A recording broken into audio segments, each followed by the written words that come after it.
अस्सलामु अलैकुम। वालेकुम आज अस्सलाम। क्या हाल है?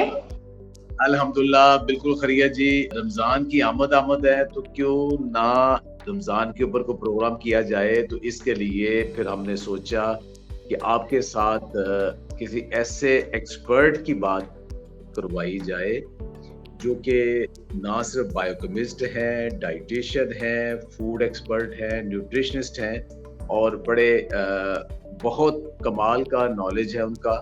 और आपको गाहे बगाहे मेरे साथ भी कुछ वीडियोस में आप देखते रहे होंगे। और उनका अपना चैनल भी है और शॉर्ट्स भी, रील भी और पूरी भरपूर जो वीडियोस होती हैं वो भी बनाती हैं। मेरे मुराद है सदाकत मुबीन से। तो welcome Sadaqat. Thank you so much. Thank you Bashar साहब, आपका बहुत शुक्रिया कि आपने जो है मुझे इनवाइट किया। और यहाँ पे बहुत ही एक इम्पॉर्टेंट टॉपिक, जो हर तरफ से क्वेश्चंस आ रहे थे कि रमज़ान में हम क्या खाएं, हमारी रूटीन क्या होनी चाहिए, और इस तरह के सवालात आ रहे थे। तो बहुत अच्छा हुआ कि हमने ये प्रोग्राम किया ताकि बहुत सारे लोगों तक इंफॉर्मेशन पहुंच सके। सबसे पहले तो ये कि आप सब लोग को रमज़ान की आमद की तैयारी अब कर लेनी चाहिए, ज़हनी तौर पे तैयार हो जाना चाहिए। वैसे ऑनेस्टली जो तैयारी होती है, हमारे यहाँ तैयारी कुछ और होती है। अल्लाह के नबी सल्लल्लाहु अलैहि वसल्लम ये किया करते थे, रमज़ान से पहले ही बहुत ज़्यादा रोज़े रखना शुरू कर देते थे। अच्छा, पर अब ये जो फास्टिंग है, इससे पहले थोड़ी-सी हम ये बात करें कि अब दुनिया ने देख लिया कि हम ज़रूर से ज़्यादा खाना शुरू हो गए हैं। हमारे फूड अवेलेबिलिटी बहुत ज़्यादा हो गई है और हर सोशल एक्टिविटी ज़्यादा होने की वजह से और थोड़ी खुशहाली भी आने की वजह से और इतनी ज़्यादा हमने प्रोसेस्ड फूड और फूड की अबंडेंस कर दी कि उससे बीमारियां आ गई। तो अब दुनिया सारी ने कह दिया है कि अगर आपने अपने आप को ठीक करना है तो उसको अपने आप को भूखा रखें। अब जो मील एक मील से दूसरे मील के दरमियान जो गैप है, गैप बिटवीन मील, वो इंक्रीज करें। फिर आ गया कि भाई आप फास्टिंग करें, इंटरमिटेंट फास्टिंग करें। फिर आ गया ओमेड करें, 1 मील ए डे करें, यानी कि कम से कम खाएं। लेकिन हमें तो अल्लाह ताला ने रमजान का एक पूरा महीना दे दिया है। तो अल्टीमेटली वही है कि पूरे साल में एक दफा कम से कम आ जाए। तो पहले तो आप ये बताएं कि फास्टिंग जो है ना, क्या हमारी सेहत के ऊपर पॉजिटिव इम्पैक्ट देती है या उसकी कोई नेगेटिविटी भी है? देखिए, फास्टिंग जो है, जब हमारे इसको हमारे दीन इस्लाम में हमारा एक पार्ट बना दिया गया, तो डेफिनेटली हम इस चीज़ से डिनाई नहीं कर सकते कि इसका हमें कोई फ़ायदा नहीं है। फ़ायदे की जब हम बात करते हैं, तो जब भी हमारी बॉडी साइंटिफिकली ये प्रूवन है ये बात, हमें तो रमज़ान का बहुत पहले कहा गया, लेकिन अब साइंस ये कहती है कि अगर आप बॉडी को कुछ खास घंटों के लिए भूखा रखते हैं या अपने मील गैप्स को बढ़ा देते हैं, तो आपकी बॉडी जो है उसका इम्यून सिस्टम बहुत ज़्यादा बूस्ट हो जाता है। और इस इम्यून सिस्टम बूस्ट होने की वजह से बॉडी के अंदर बहुत पॉजिटिव चेंजेस आती हैं। बॉडी जो है ऑटोफैगी में जाती है। ऑटोफैगी मीन्स के सेल्स जो हैं वो अपने आप को खाना शुरू कर देते हैं, लाइक जो डेड सेल्स होते हैं या कैंसर सेल्स होते हैं या कोई ऐसे सेल्स डेवलप हो रहे होते हैं जो कि आपकी बॉडी के लिए नुकसानदेह होते हैं, वो जो है डिस्ट्रॉय होना शुरू हो जाते हैं। उसकी रीज़न ये होती है कि आप खास टाइम फ्रेम में जब कुछ नहीं खाते और मील गैप्स देते हैं, तो क्या होता है कि आपके जो ग्लूकोज होता है बॉडी में, वो ऑलमोस्ट बिल्कुल लोअर एंड पे चला जाता है। तो बॉडी को एनर्जी नहीं मिलती और वो बहुत ज़्यादा अपनी बॉडी के अंदर जो रॉ मटेरियल होता है या बहुत ज़्यादा जो चीज़ें बॉडी को डिस्ट्रॉय कर रही होती हैं, कहीं छुपी बैठी होती हैं, उनको जो है वो ऑटोफैगी के थ्रू आपकी बॉडी जो है वो क्लीन अप होती है, और जिसकी वजह से बॉडी बहुत सारी बीमारियों से जो है वो बची रहती है। तो सबसे पहला तो इसका जो बेनिफिट ये है कि ये आपकी बॉडी का इम्यून सिस्टम बूस्ट करती है, प्लस जो आपके कैंसेरियस सेल होते हैं जो बॉडी को डैमेज कर रहे होते हैं, वो डिस्ट्रॉय हो जाते हैं। यहाँ एक चीज ये आती है कि जो ये रिसर्च आई है और उसके ऊपर नोबेल प्राइज भी आए हैं, बाकी भी दुनिया में भी ये हाईलाइट बहुत ज्यादा हो गया है कि जो ऑटोपैजी है ये कम से कम 20-22 घंटे की फास्टिंग के बाद आती है।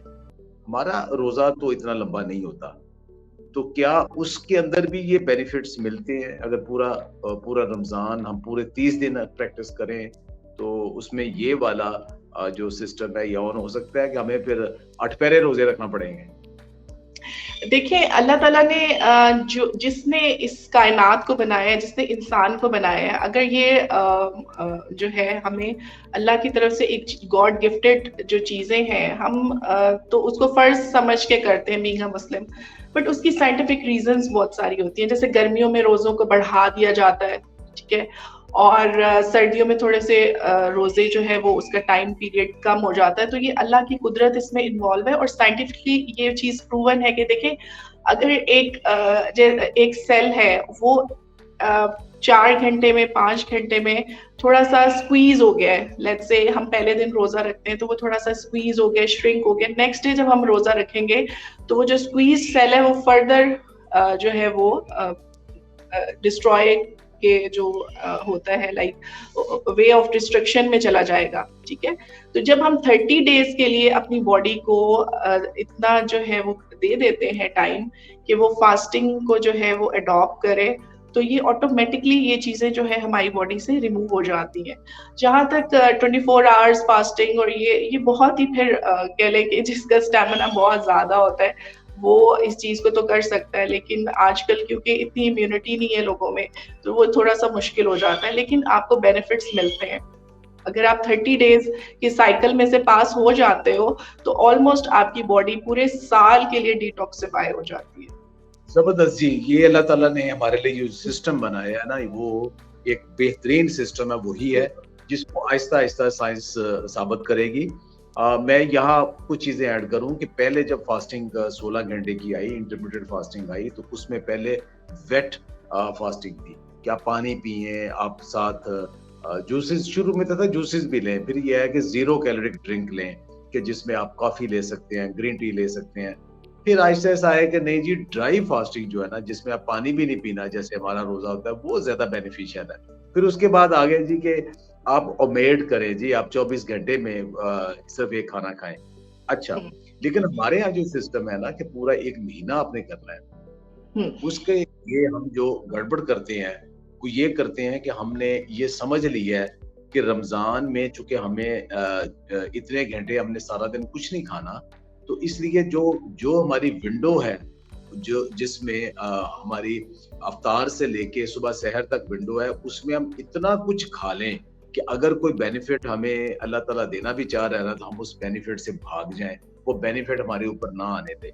तो उसके ऊपर हमें एक्चुअली बात करनी है कि उसको कैसे कंट्रोल करें। अब इसके ऊपर बात करने की जरूरत नहीं है कि हम बहुत ज्यादा पराठे सुबह खा लें, बहुत ज्यादा फ्राइड चीजें शाम को खा के और अफ्तार बूफे के साथ अपना बेड़ा गर्क हम करते हैं।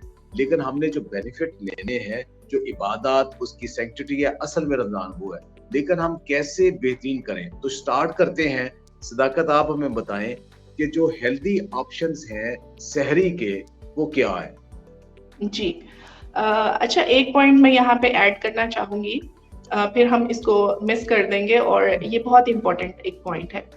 वो पॉइंट ये है कि देखिए, रमज़ान का मतलब ये हो गया कि आपने एक सर्टेन ड्यूरेशन में कुछ खाना पीना नहीं है, और बज़ाहिर हमें लग रहा होता है कि क्या चेंजेस आई होंगी बॉडी में, ये कैसे हेल्दी है, इंसान सोचता है इस बारे में। ऑटोफैगी का नहीं पता होता, जो ज़्यादा लोग साइंस नहीं जानते। अच्छा देखिए, आप एक गाड़ी है, उसको आप थोड़ी-थोड़ी देर के लिए चला रहे हैं उसके इंजन को, आप उसको इग्नाइट करते हैं, उसको चलाते हैं, इग्नाइट करते हैं, उसको चलाते हैं, बंद कर देते हैं, ठीक है? तो इसी तरह ये हमारा स्टमक भी जो है वो इसी तरह है कि हम उसके अंदर कोई भी चीज़, बेशक वो पानी हो, बेशक वो कॉफ़ी हो, बेशक वो कैलोरीज़ आपको नहीं दे रहा, सैलेड ले रहे हैं आप, खाना खा रहे हैं, लेकिन वो इग्नाइट तो होता है ना, वो खाने के लिए तैयार होता है। तो उसको हम इतना यूज कर के उसको बिल्कुल ही बेहाल कर देते हैं। तो जब हम साल के अंदर ये प्रैक्टिस करते हैं, तो हमारे तमाम ऑर्गन्स को जैसे स्टमक अगर खाना डाइजेस्ट कर रहा है, तो उसका एक एक जर्रा जो है वो हमारी बॉडी में एब्जॉर्ब हो रहा है, आपकी वेसल्स भी काम कर रही हैं, आपका ब्लड भी काम कर रहा है, आपके बाकी ऑर्गन्स भी, पूरा आपका गट इन्वॉल्व है, सेल्स तक जाती है, पूरी बॉडी आपकी काम कर रही है। लेकिन अगर हम इस चिमनी को थोड़ी देर के लिए रेस्ट दे देते हैं, तो हमारी पूरी बॉडी जो है वो रेस्ट में आ जाती है, और जिसकी वजह से हम बहुत ज़्यादा एक्टिव और हेल्दी फील करते हैं। एक तो इसका मेडिकल रीज़न है, और दूसरा इसका फिज़िकल रीज़न भी यही है कि हम जो है जब रोज़ा रखते हैं तो उससे हमें ये बेनिफिट्स होते हैं। अच्छा, आपका जो क्वेश्चन था कि सहरी की क्या रूटीन होनी चाहिए? देखिए, सहरी की जो रूटीन है ना, उसमें हर बंदे की डिफरेंट रूटीन होनी चाहिए। मतलब अगर जैसे कोई डायबिटिक है, उसकी अपनी रूटीन होनी चाहिए, अगर कोई नॉन डायबिटिक है, उसकी अपनी, प्री डायबिटिक है, कोई बच्चा है, बूढ़ा है, तो हर एक की कस्टमाइज्ड जो एक होती है ना डाइट, वो होनी चाहिए। लेट्स से अगर एक नॉर्मल पर्सन है, वो अगर गंदम की रोटी या मल्टीग्रेन आटे की रोटी या हल्का सा देसी घी का पराठा या रोटी के ऊपर घी लगाकर खा रहा है, साथ में वो कार्ब का पोर्शन ले रहा है, प्रोटीन का ले रहा है, साथ में योगर्ट का इस्तेमाल करता है जो आपका डेली आ जाता है, तो इस तरह एक कॉम्बिनेशन अपने पोर्शंस में रह के अगर वो खा लेता है तो उसका कोई मजायका नहीं है। हमने मतलब बिल्कुल यहाँ बता रहे हैं कि सादा पराठे की बजाय अगर आप मल्टी ग्रेन आटे का जी आप अगर रोटी बना के उसको देसी घी से चुपड़ लें, जी जी साथ जी दही ले लें और आमलेट ले लें, तो ये हम्म, एक बड़ा आइडियल कॉम्बिनेशन है, जी बेस्ट बिल्कुल। कॉम्बिनेशन है। ये मेरा ख्याल तकरीबन सब लोगों को ये सूट कर जाता है। अच्छा, अच्छा, ये देसी क्या घी का बड़े ये है, और बच्चे हैं सबको सूट कर जाता है? सॉरी। ये क्या हर एज के लोगों को सूट कर जाता है? और अगर कोई वेट से स्ट्रगल कर रहा है या कोई डायबिटीज के साथ स्ट्रगल कर रहा है, उनके लिए भी ये ठीक है? देखिए, जो देसी घी हम रिकमेंड कर रहे हैं ना ऊपर लगाना, वो कदरे बेहतर है। जो आप उसको लगा के पकाएंगे, वो आपको पता है कि जो है वो अच्छे फैट्स में वो कन्वर्ट नहीं होता, जो एक देसी घी की अपनी एक खासियत होती है। जब वो फ्लेम के ऊपर जाता है तो उसकी सारी जो है वो केमिकल नेचर चेंज हो जाती है, इसलिए हम रिकमेंड कर रहे हैं। दूसरा जो आपने कहा है कि एज फैक्टर और जो डायबिटीज, वो तो मैंने आपको पहले ही कह दिया कि देखिए, जो डायबिटीज वाला होगा उसका अलग नाश्ता होगा, जो 60 ईयर्स का है उसका अलग होगा, जो यंग पर्सन है जिसने काम पे जाना है, ऑफिस जाना है, वो अगर ये नाश्ता कर लेता है, सहरी कर लेता है, तो इसमें कोई मजायका नहीं है। जो ओल्ड एज पीपल है, अगर किसी का कोलेस्ट्रॉल बढ़ा हुआ है या कोई जिनका बीपी कॉन्टिन्यूसली हाई रहता है, वो फिर सादा रोटी का इस्तेमाल कर सकता है। सादा रोटी से मुराद के एक्स्ट्रा फैट्स ना ले और मल्टीग्रेन की रोटी इस्तेमाल कर ले, साथ में कोई जो है वेजिटेबल्स का सालन जो है वो, अगर अंडा उनको नहीं सूट करता तो सब्जियों की भुजिया या इस तरह की चीज, साथ में योगर्ट। योगर्ट ये है कि तमाम एज ग्रुप के लोगों को जो है हमारा कर्ड, क्योंकि ये नेचुरल बैक्टीरिया और प्रोबायोटिक्स ये सारे इसमें होते हैं, तो ये मोस्टली सबको ही सूट कर देता है। यहाँ एक चीज जो बताने वाली है वो ये है कि देखें, अगर आप मैदे की रोटी खाते हैं या सफेद आटे की रोटी खाते हैं ना, साथ आप काफी सारी चीनी अगर डाल लेते हैं लस्सी में, शरबत में या दही में, किसी में, यानी ये जो सिंपल कार्ब्स हैं, ये सिंपल कार्ब्स एक दफा तो आपको फौरन एनर्जी देते हैं, लेकिन ये बड़ी जल्दी मेटाबॉलाइज हो जाते हैं। और ये ज्यादा से ज्यादा, जैसे आप ज्यादा पानी पिएंगे तो वो जितना भी पानी पी लेंगे वो 10-11 बजे तक आपके जिस्म से वो एक्स्ट्रा पानी जो है ना, वो आपको वॉशरूम के चक्कर ही ज्यादा लगेंगे और वो जी खत्म हो जाएगा। जी अच्छा, जी बिल्कुल। इसी तरह अगर आप सिंपल कार्ब्स ज्यादा लेते हैं तो वो भी एक थोड़े से पीरियड के बाद खत्म हो जाएंगे। अच्छा, अब अगर थोड़े से आप इसको मल्टीग्रेन में करते हैं तो वो स्लोली जाएंगे और आपके ब्लड के अंदर, आपकी बॉडी के अंदर जो ज्यादा शुगर स्पाइक है वो नहीं होगी, नॉर्मल अंदाज में जाएगी। और अगली चीज ये है कि आपने तो अपनी बॉडी को एक स्पेस देनी है, एक गैप देना है कि उसके अंदर आपको आपका खाना तो डाइजेस्ट होना ही होना है। तो आप अपने एक्स्ट्रा अपनी मुसीबत क्यों डाल रहे हैं अपने बॉडी को? ऐसी कोई चीज नहीं है कि आप सुबह खाएं और शाम के 5 बजे तक आपके मैदे पे पड़ी रहे, तो वो तो आपका सारा सिस्टम भी अपसेट हो जाएगा ना, आपको तो पूरा दिन बीमार आप लगेंगे। तो सिस्टम यही है कि आपका खाना जो है ना वो 3-4 घंटे में डाइजेस्ट हो जाए और उसके बाद आप अपना पूरा दिन गुजारें। अच्छा, जब खाना डाइजेस्ट हो जाएगा तो उसके बाद जो आपके बॉडी के रिजर्व्स हैं जो एक्स्ट्रा, वो आहिस्ता आहिस्ता यूज हो और फिर वो बॉडी को मौका दे कि आपकी बॉडी जो आपके जिस्म के अंदर टॉक्सिन्स हैं और डेड सेल्स हैं, बीमार सेल्स हैं, उनको खींच के वहां से एनर्जी लेने की कोशिश करे। जो ऑटोफेजी की हम बात कर रहे हैं वो वही तो है। तो अगर हम्म, हम इतना ज्यादा खाते हैं, हम उस प्रोसेस को तो स्विच ऑन ही नहीं होने देते। लिहाजा बहुत ज्यादा एक्स्ट्रा मत खाएं, नॉर्मल खाएं। अच्छा, अगली बात ये है कि अब मेरे जैसे बंदे जो बस्टर साहब, जी इसमें जी इसमें एक चीज बड़ी इम्पोर्टेंट ना मैं ऐड करना चाहूंगी कि जो लोग कहते हैं ना कि मतलब सारा ही भर लो पेट को, मतलब यहाँ तक जो है वो अपने पेट को भर लो, और सुबह जो है मीठी लस्सी और दही के अंदर, दही दूध के अंदर वो मक्खन के पेड़े, जो लाहौरी नाश्ता है, चने, नान, फ्राई नान, ये सब सहरियां मैंने देखा है, पाए और निहारी और इस तरह की चीजें, ये मतलब आपके स्टमक का जो रमजान का एक बेनिफिट है उसको डिस्ट्रॉय कर देता है। ये सहरी को हम डिस्कस करें तो जरूरी है कि ये चीजें भी, हलवा पूरी के नाश्ते और ये सारी चीजें जो हम बात कर रहे हैं ना, हम ये बात कर रहे हैं कि आप अपनी बॉडी को वैरायटी ऑफ फूड दें। देखिए रोटी अगर आप खा रहे हैं सिंपल आटे की, जो मैदा है उसके अंदर तो कुछ भी नहीं है, वो रिफाइंड कार्ब है। अगर आप जो है वो फाइबर वाला आटा खाते हैं, लेट्स से जो हमारा चक्की का आटा होता है, वो फिर उससे कदरे बेहतर होता है कि उसके अंदर आपको फाइबर मिल जाता है। जो आपका मल्टीग्रेन जो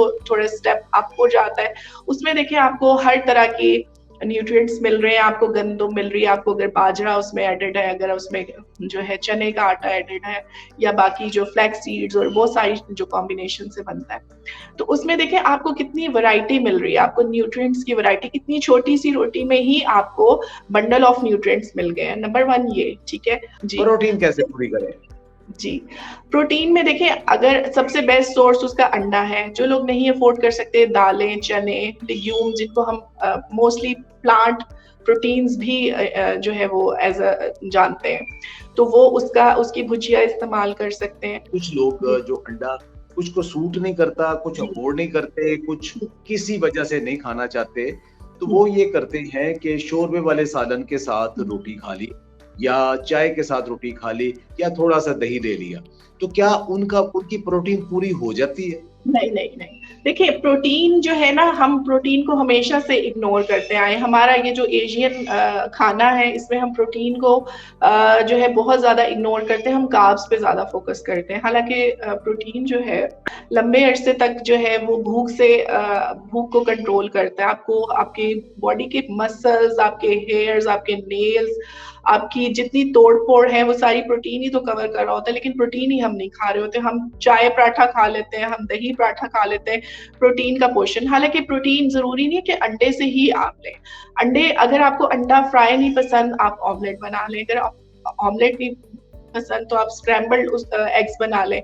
अगर आपको उस आटे के तरह अंदर से बेसन डाल लें, आटे के अंदर बेसन डाल लें, बेसन ये डाल लें। और आसान है। आप दालों का जो है वो पेस्ट बना के उसकी रोटी बना लें। तो ये बहुत सारी चीजें हैं जिससे हम प्रोटीन को जो है वो पूरा कर सकते हैं। लेकिन वो चीज बताएं कि आजकल आजकल बहुत सारे लोगों के पास किचन गार्डनिंग भी है, या पत्तों वाली सब्जियों की अवेलेबिलिटी है। तो अगर हम सुबह जो रोटी बनाते हैं तो उसके अंदर जैसे मूली के पत्ते हैं, पालक है, या इस तरह की आइसबर्ग है, या कैबेज है, या ब्रोकली है, गोभी है, उसको सालन में या आमलेट में, या उसको क्रश करके या पेस्ट बना के रोटी के अंदर डाल लें, वो कैसा है? बहुत आइडियल है। इसमें देखिए फाइबर का कंटेंट बढ़ जाएगा। देखिए अगेन मैं वही बात करना चाह रही हूँ कि एक आप सिंपल फूड ले रहे हैं और एक आप रिच ऑफ न्यूट्रिएंट ले रहे हैं। जितने कॉम्बिनेशन आप, जैसे मल्टीग्रेन के अंदर प्लस आप सब्जियां भी ऐड कर लेंगे, तो फुल ऑफ न्यूट्रिशन बन जाएगी कि आपकी सब्जी के जितने उसके अंदर जो माइक्रो न्यूट्रिएंट्स हैं, जो कि बहुत इंपॉर्टेंट है। हम हमेशा मैक्रो पे फोकस करते हैं, माइक्रो पे फोकस नहीं करते। तो जितनी सब्जियों के अंदर माइक्रो न्यूट्रिएंट्स हैं, प्लस आपका जो मल्टीग्रेन है उसके अंदर जो माइक्रो न्यूट्रिएंट्स है, एक बंडल ऑफ, कह लें कि आपको मल्टीविटामिन खाने की जरूरत नहीं होगी। आप जो खाना खा रहे हैं वही आपका मल्टीविटामिन हो जाएगा। दो चीजें रह गई। एक ये चीज कि जो लोग इसके कुछ लोग ना दलिया भी खा लेते हैं। सब लोगों को दलिया पसंद नहीं होता ना, लेकिन कुछ लोग बड़े शौक से जौ का दलिया या क्विक ओट मील जो है वाइट ओट, वो खा लेते हैं। कुछ गंदम का दलिया भी खा लेते हैं। तो कुछ लोग दलिया खा लेते हैं, कुछ लोग या ज्यादा एज के लोग जिनके स्टमक कमजोर है वो खा लेते हैं। एक ये बताएं दलिया कैसा है, और दूसरा खबरदार जो चाय की बुराई की, फिर बताएं चाय कैसा है। अच्छा, दलिया की जो हम बात कर रहे हैं, तो मैं समझती हूँ कि दलिया जो है वो बहुत आइडियल एक फूड है, खासतौर पे उन लोगों के लिए जिनका स्टमक जो है वो अपसेट रहता है। बाजुकात ये होता है कि किसी स्ट्रेसफुल एनवायरनमेंट की वजह से या किसी मेडिकेशन की वजह से खवातीन का या मर्दों का जो है वो जीआईटी ट्रैक जो होता है, या जिसे हम गट कहते हैं वो डिस्टर्ब हो जाता है, तो उसके लिए जो सॉफ्ट डाइट है वो रिकमेंड की जाती है। तो दलिया भी हमारे पास जो है वो सॉफ्ट डाइट में आता है। और आप मजे की बात ये है कि आप इसको सुबह सुबह बनाने की बजाय आप रात में बना के रख लें। अच्छा, इसको भी डिफरेंट कॉम्बिनेशन से आप खा सकते हैं कि आप इसके अंदर pre soaked chia seed add कर सकते हैं, आप इसके अंदर नट्स ऐड कर सकते हैं, आप इसके अंदर कोई अपनी पसंद का फ्रूट जो दूध के साथ जिसका कॉम्बिनेशन अच्छा हो। ये नहीं कि दलिया है तो ऊपर आप किन्नू डाल लें या अमरूद डाल लें, ऐसा नहीं। जो आपके फ्रूट्स हैं जैसे एप्पल है, बनाना है, जिनका दूध के साथ कॉम्बिनेशन ठीक रहता है, वो ऐड करके आप सहरी में खा सकते हैं। तो ये एक आइडियल, इसमें आपके पास कार्ब्स भी हैं, इसमें आपके पास प्रोटीन भी है जब आप उसमें नट्स ऐड कर देते हैं। इसके अंदर अगर आप हनी ऐड करना चाहते हैं उसके अपने बेनिफिट्स हैं। ये आपने बहुत इंपॉर्टेंट बात की। मैंने देखा है बहुत सारे बुजुर्गों को, वो खाली दलिया बना के ना पानी में या दूध में खा लेते हैं। उसमें ना वो दाल ऐड करते हैं, ना गोश्त ऐड करते हैं, ना अंडा ऐड करते हैं, ना नट्स ऐड करते हैं, ना चिया सीड ऐड करते हैं।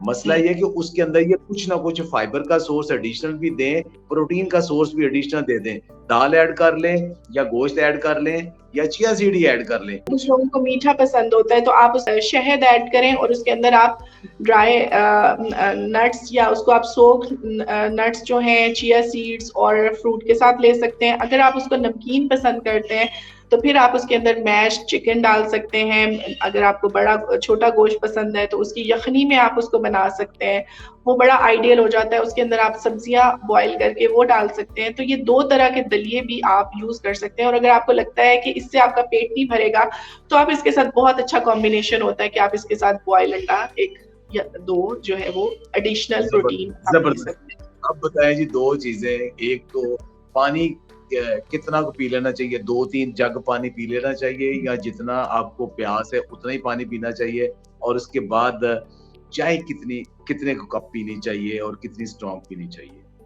अच्छा, पानी की जो बात है ना, ये बहुत ही बुरी एक प्रैक्टिस हमारे यहाँ है कि जग के जग रखे हुए होते हैं और बस जैसे ही वो मौलवी अजान देता है तो हम जो है गटागट पानी जो है वो पीते हैं। मतलब ये थोड़ी सी फनी बात भी है, समटाइम हम भी ऐसे कर लेते हैं। लेकिन जो आइडियल सिचुएशन है ना उसमें ये कि जैसे आप रोजा इफ्तार करें तब आप जो है वो पानी का एक जग रखें अपने पास, लेकिन उसको सिप बाय सिप पिए। मैंने एक वीडियो भी इस पे बनाई थी कि जिस दिन हम लोग अपना खाना जो है वो एज अ लिक्विड खाना शुरू हो गए और पानी को एज ए खाना शुरू हो गए, लाइक पानी पिए तो उसको चबा चबा के होल्ड करके, ताकि आपकी बॉडी में वो एब्सॉर्ब हो। और खाने को इतना च्यू करें कि वो लिक्विड बन जाए और फिर उसको इनगल्फ करें तो आपको पेट की कोई बीमारी नहीं होती। तो आपने पानी गटागट नहीं पीना। जितना आप प्रेशर स्टमक पे क्रिएट करेंगे वो फ्लश कर देगा। हमारे वॉल्स होते हैं हमारे स्टमक के मुंह पे भी और एंड पे भी, तो जैसे ही हम प्रेशर डालते हैं तो वो आगे उसको फ्लोट कर देता है। तो हमने जो भी पीना है वो सिप बाय सिप अगर हम पानी पिएंगे, बेशक आप 1 ग्लास पिएंगे वो आपकी बॉडी में एब्सॉर्ब होगा, आपकी किडनीज पे प्रेशर नहीं आएगा। लेकिन अगर आप गटागट पिएंगे उसका आपको फायदा भी नहीं होगा, उल्टा आपकी स्टमक लाइनिंग और आपकी किडनीज पे प्रेशर आएगा और वो डैमेज होने का खतरा होता है। इसीलिए कहा गया है कि पानी 3 सांसों में पिए, बैठ के पिए, ताकि बॉडी के ऊपर प्रेशर क्रिएट ना हो। तो ये हमारी इस्लामिक जो नॉर्म्स हैं उसमें बहुत ज्यादा फायदे हैं जो अब साइंस आके हमें बता रही है। अच्छा, कुछ लोगों को चाय का बहुत शौक होता है और देखिए चाय ये स्टेटमेंट ठीक है, कुछ लोगों को चाय का नहीं शौक, बाकी सबको होता है, ये बात करें। अच्छा, चाय जो है वो हमारे दस्तरखान का एक मेन पार्ट है, स्पेशली सहरी या ब्रेकफास्ट में सब लोग भी चाय लेना पसंद करते हैं। लेकिन चाय को अगर हम खाने के साथ लेते हैं तो बहुत सारे लोग नहीं जानते होंगे कि हमारे खाने की जितनी आयरन है उसकी एब्जॉर्प्शन नहीं हो पाती। तो जिन लोगों में, हमारे पाकिस्तानी अवाम में, खवातीन में स्पेशली आयरन की बहुत कमी होती है, बच्चों में आयरन की बहुत कमी होती है, वो इसी वजह से होती है कि माएँ जो है फीडर भर भर के चाय दे रही होती हैं या चाय का बहुत ज़्यादा इस्तेमाल होता है, ये स्पेशली खाने के साथ होता है। तो चाय जो है सबसे पहले तो आपने, अगर बहुत आपको शौक है तो आप फिर गैप से चाय जो है वो पिए। प्लस आप उसमें जो है कम से कम दूध वाली चाय जो है वो पिए, ताकि आपको उसके जो दूध और चाय के कॉम्बिनेशन से जो नेगेटिव चीजें आपकी बॉडी में जा रही होती है उस कॉम्बिनेशन की वजह से वो रिस्ट्रिक्ट हो जाए। और मजे की बात ये है कि आप चाय पिए ही ना, आप दूध पी लें उसकी जगह। मेरा एक इख्तिलाफ है, आप दही खाएं, दही के साथ दूध तो नहीं पी सकते। सहरी में आप दही लाजमी खाएं, अच्छा, जो चाय है ना, जो लोग हम्म, चाय के ज्यादा आदी हैं ना, देखें यहाँ दो तीन चीजें आ रही है। पहली ये चीज आ रही है कि दुनिया जो चाय के ऊपर बातें करती है ना कि दूध ऐड करना है, उनके यहाँ 100% खालिस दूध ही होता है। वो कहते हैं कि इससे वजन बढ़ता है, ठीक है। तो वजन बढ़ाने के लिए जो बेहतरीन खुराक है वो अब भी दूध ही है। तो जो लोग तो अपना वजन के साथ स्ट्रगल कर रहे हैं उनके लिए तो मसला हो सकता है। जो मेरे जैसे लोग, वो जो जिनका वजन का कोई इशू नहीं है, वो चाय के असरात जो कि न्यूट्रिएंट को, जैसे उसके अंदर टैनिन है, कैफीन है, कि जो आपकी न्यूट्रिएंट आयरन और दूसरी एब्जॉर्प्शन को कम करती है। तो अगर आपके पास खालिस दूध अवेलेबल है, मैं फिर कहूंगा, अगर खालिस दूध अवेलेबल है तो फिर आप दूध की कुर्बानी दे देते हैं। यस, दूध जाया कर देते हैं, दूध की कुर्बानी दे देते हैं। दूध के अंदर जो आपको प्रोटीन है, दूध के अंदर जो कैल्शियम है और बाकी बेनिफिट्स हैं, वो खत्म हो जाते हैं। लेकिन उससे चाय के जो नुकसानात हैं, कतरे वो कम हो जाते हैं।